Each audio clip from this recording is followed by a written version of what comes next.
what they've done to us at the border should never and can never be forgotten. It's a sin what they did, and you are helping us out, and we appreciate it. Thanks. Thank you. Actually, what you're doing with the border is remarkable. It has dropped, what, 95%? It's incredible. That, as of this morning, 99%, 99.1% to be exact. Why are those numbers not in the media?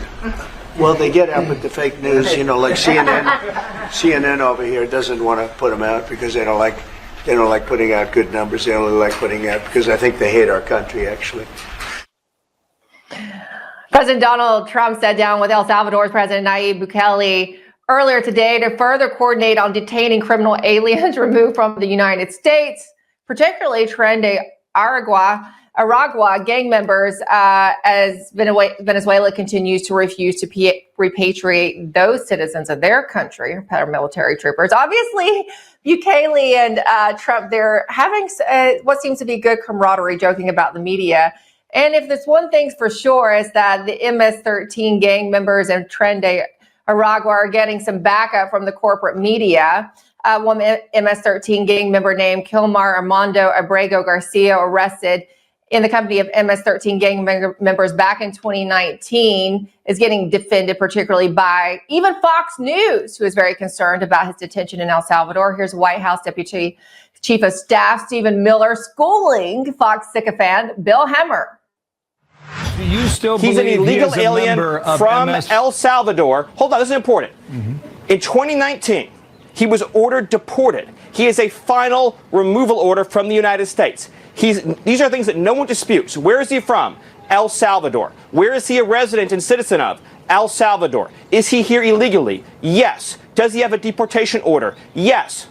A DOJ lawyer who has since been relieved of duty, a saboteur, a Democrat, put into a filing incorrectly that this was a mistaken removal. It was not.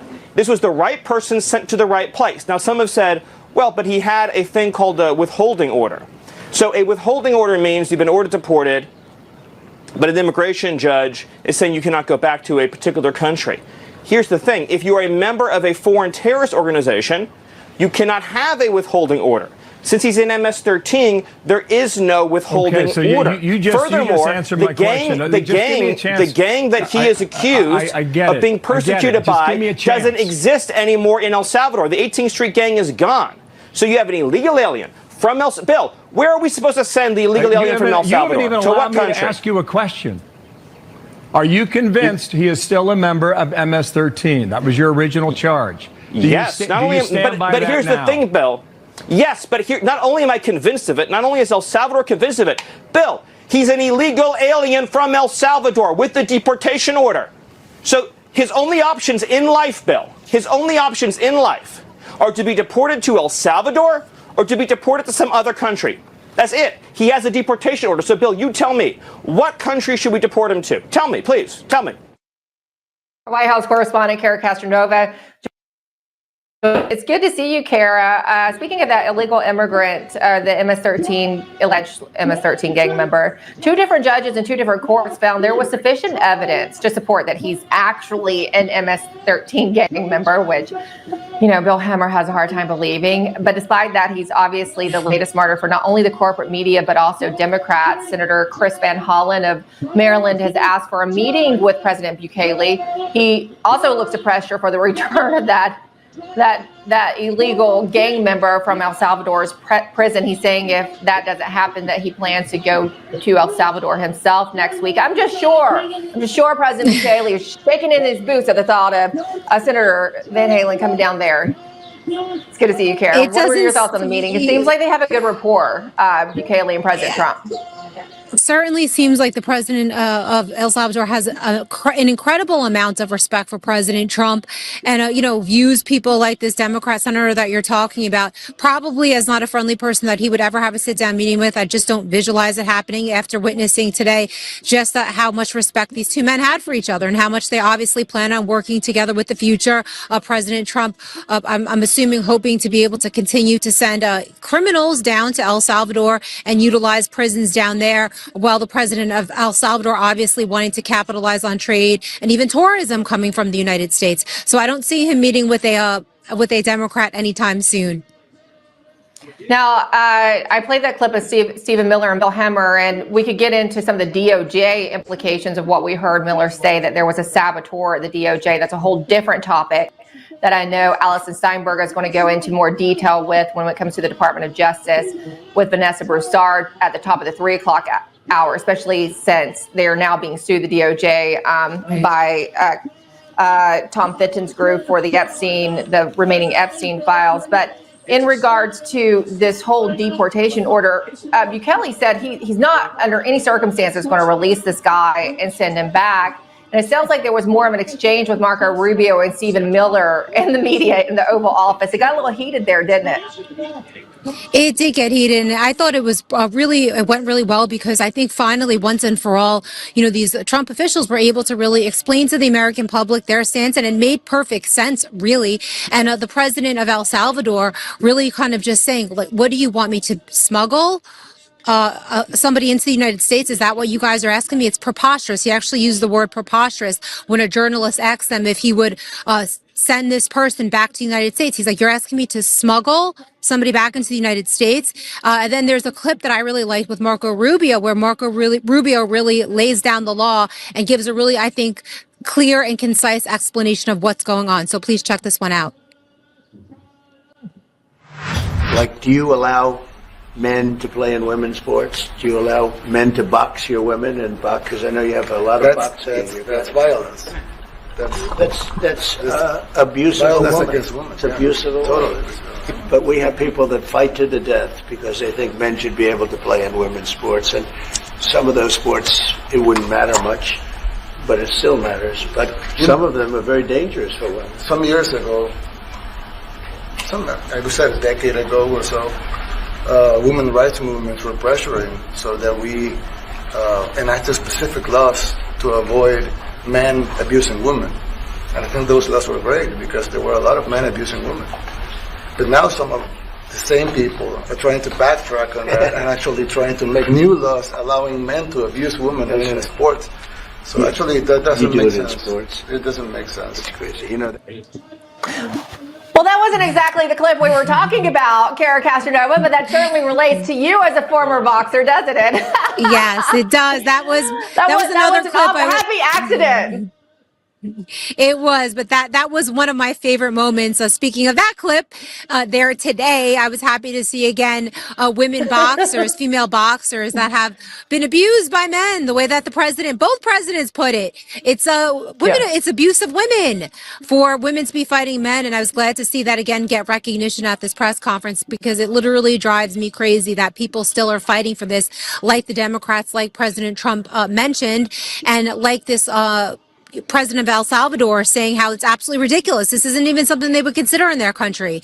While, Democrats are quick to point the finger at Bukele and call him a fascist or a dictator or whatever the case may be, they're the ones who are fighting for the abuse of women in sports. So I just find it to be hypocritical, and, always enjoy watching the president talk about men and women's sports, especially when he does the weightlifting analogy, which he did today. Yeah, and just in our audience, if you wonder why I said this is a happy accident with Kara Castronova, if you don't know, Kara used to be a boxer.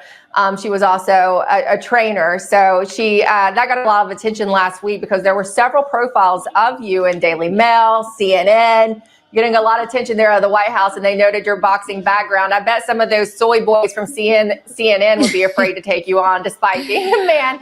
I don't think they want to get in the ring with you, Kara Castronova. You're pretty tough cookie. I was actually just outside. I was outside the gate and saw someone, just a young guy, walk by, and he goes, it's you. And he was, not a fan, obviously. He goes, you're the one that asked Trump that stupid question. Like, it's incredible how much that questioned me, just wanting to know what the president's fitness plan was, which I think a lot of Americans that are over the age of 65 would be interested in. It's very difficult to lose weight when you're older. Was enraged outside the gate today, like literally recognized me, but not in a good way, for asking that question. So it's been an interesting couple of days. Yeah, a lot of female correspondents have been a little worried walking around after the kind of media attention you got last week. But as I noted, We know you can take care of yourself. It's good to see you, Kara. Thank you. Good to see you too, Emerald. And in fact, Mr. President, you have 350 million people to liberate. Yeah. But to liberate 350 million people, you have to imprison some. That's the way it works, right? You cannot just, free the criminals and think crime's going to go down magically. You have to imprison them so you can liberate 350 million Americans that are asking for the end of crime and the end of terrorism. And it can be done. I mean, you're doing it already. President Bukele, the man behind those strict prisons where Trump has been offloading so many of the illegals who were allowed to invade our country during the Biden regime, talked about how he turned his own country from a crime-ridden third world nation to a budding tourism hub. Bukele and Trump clearly have a close rapport. Lots of joking and banter between the two. In this clip, Trump is showing Bukele around the Oval Office, and when the two leaders admire the portrait of FDR, Bukele jokes that FDR served 4 terms, just like Trump will. Looks like he knows how to work Donald Trump. Clearly, these two are natural allies. Take a listen. And in fact, Mr. President, you have 350 million people to liberate. Yeah. But to liberate 350 million people, you have to imprison some. That's the way it works, right? You cannot just, free the criminals and think crime's going to go down magically. You have to imprison them so you can liberate 350 million Americans that are asking for the end of crime and the end of terrorism. And it can be done. I mean, you're doing it already. And I think we should dwell on that last bit in Bukele's recent Oval Office statement, because to us, it sounds like the El Salvadoran leader is far more interested in ending the illegal immigration crisis in the U.S. than, or even many in the Democratic Party, and even, let's be honest, some globalist Republicans in Congress as well. Joining us now to dive into these matters is Dr. Jack Kruse. He's a respected neurosurgeon. He also is one of the most prolific freedom fighters out there, a voice that I've long respected. So it's such a pleasure to meet you, Dr. Kruse, and have you on our show. And some people may be asking, well, what's he doing joining us to talk about Bukele and Trump? Well, you now reside in El Salvador, Dr. Kruse. So we're so pleased to have you with us. Hey, no problem. I know you talked to Bukele. I know you know him now as a resident of El Salvador. Bukele talked about how he has turned the country around. Is that a fair assessment? Is that an honest depiction of what he has done in El Salvador, Dr. Kruse? Well, yeah, he's done that and a whole lot more. I mean, when I first came down here 5 years ago in his first term, it was to scout out a place to build a new clinic, down here. And at that time, MS-13 was still running wild down here. And he decided to use part of his constitution called the exception regime. And this was probably 2 weeks before his Bitcoin national legal tender law. And literally overnight, extortion was ended. In fact, just this morning, after I finished seeing patients here, I had $50,000 in my car to go to the bank to make a deposit. Nobody, and this was sitting in a bag right in the side of my car. You don't have to worry about any crime down here. You're safer here than any place you are in the United States. I can say this as an American citizen, that there's no question about that. Then after relocating here and opening a clinic with El Salvador, President Bukele asked me to actually write a medical freedom law for the country, which I wrote for him in 2023, which includes many of the things that are in the law.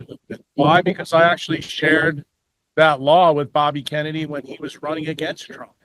So President Bukele has done many things that I think people in the United States don't realize. There's a lot of people in the States that understand it because they've been coming down here for tourism. But you can see our weather is beautiful. We're right on the Pacific Ocean. You can be as safe as you could ever imagine in any city in the United States.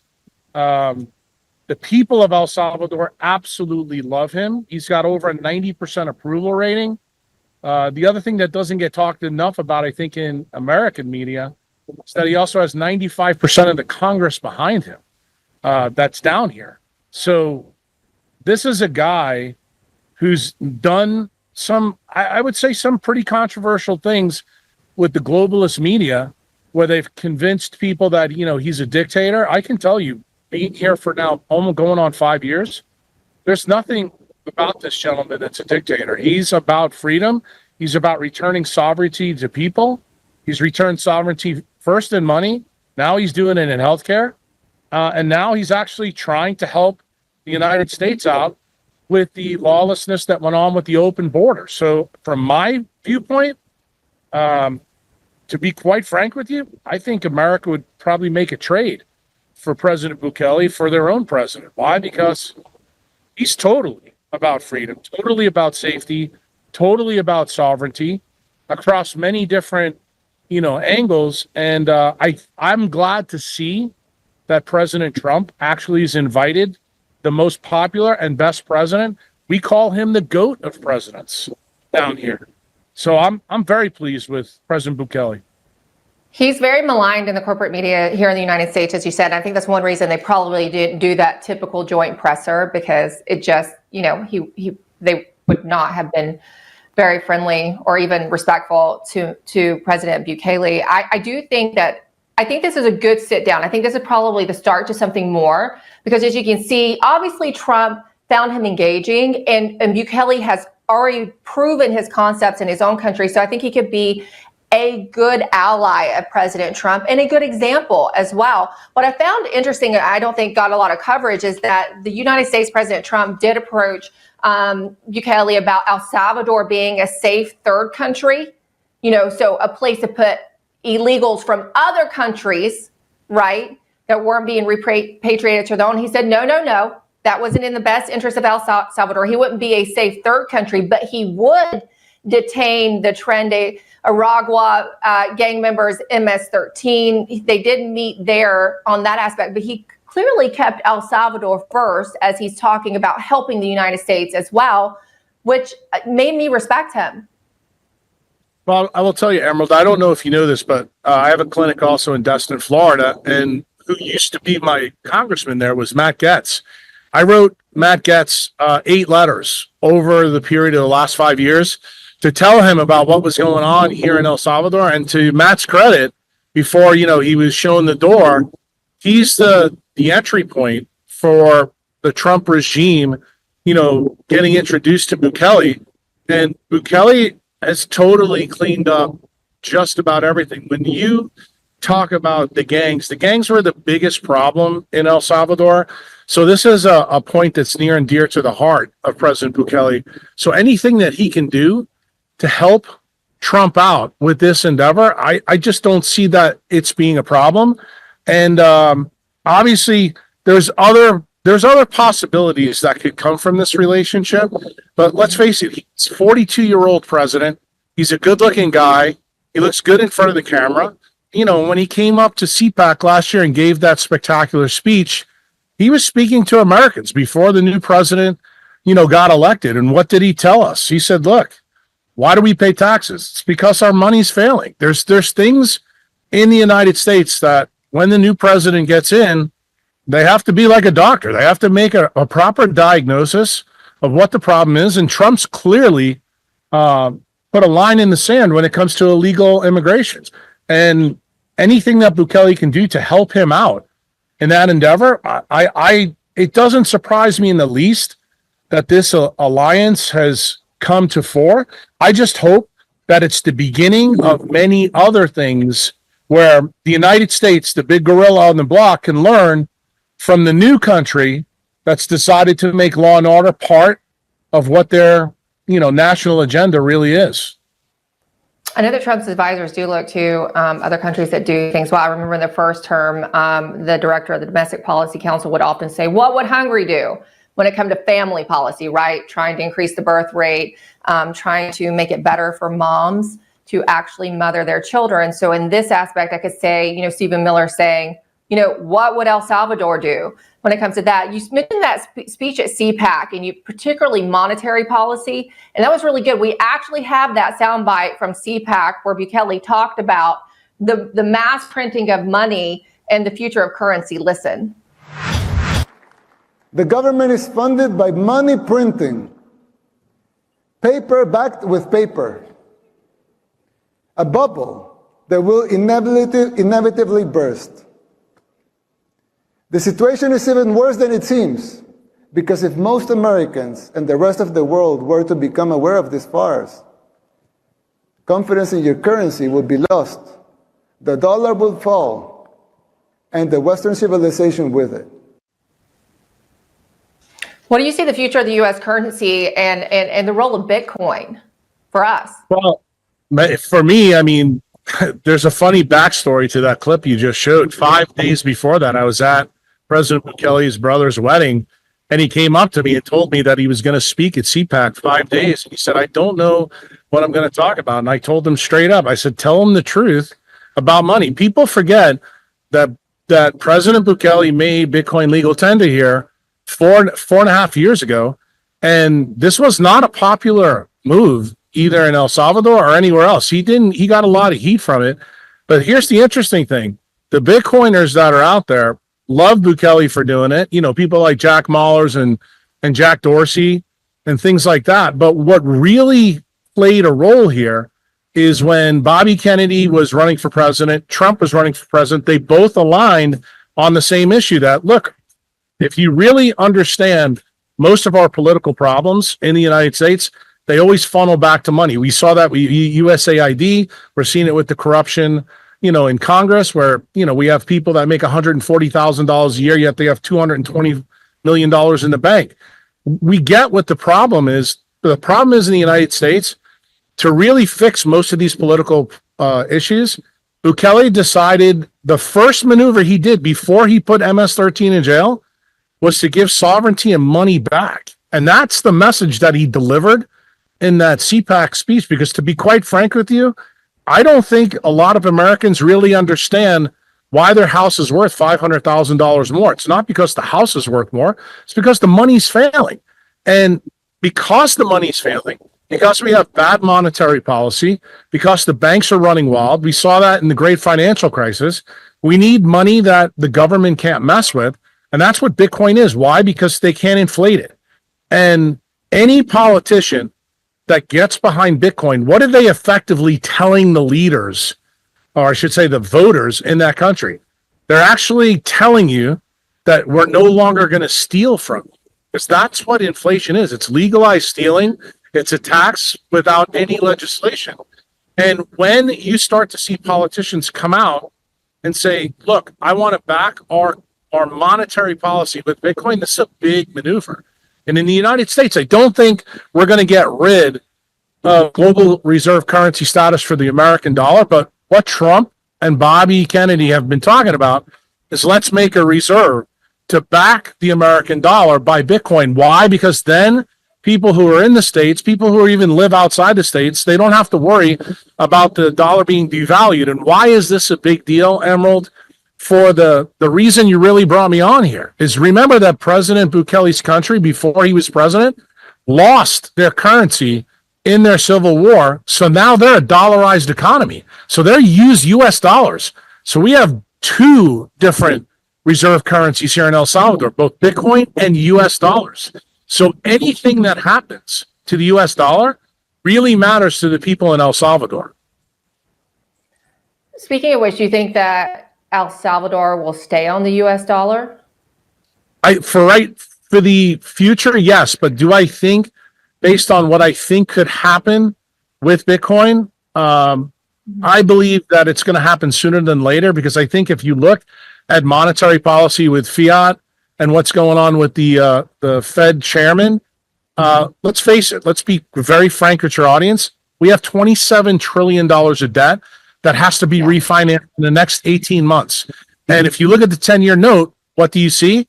You see that the levels are too high.